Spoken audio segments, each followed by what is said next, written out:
Ako po si Jenica, ang operator ng DTF dito sa branch ng Metro Town na may 6 na araw na bilang at merong 110 total of meters. At ito po yung printer head niya, ang huling palit nito noong March 12. At ito po yung damper niya, ang huling palit nito ay wala pa po. At ito po yung capping niya na may 90% good condition po. Head clean.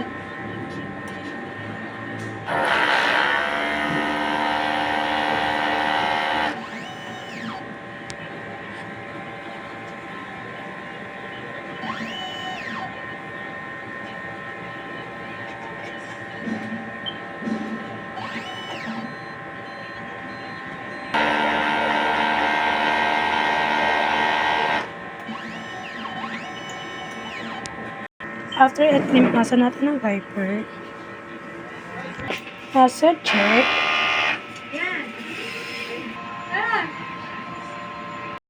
Ink system natin, tama lang po ang label. At ito naman po yung granware natin. Quiz tank, kakalis na po ngayong araw. At ito po yung EBR natin. At ito po yung mga i-use. I-use. Stock po natin ng DTF powder. Consumable monitoring natin sa powder. White. Magenta. Sa cyan, wala pa po nagamit. Yellow, black, fill, at cleaning solution po. At ito po yung output record natin.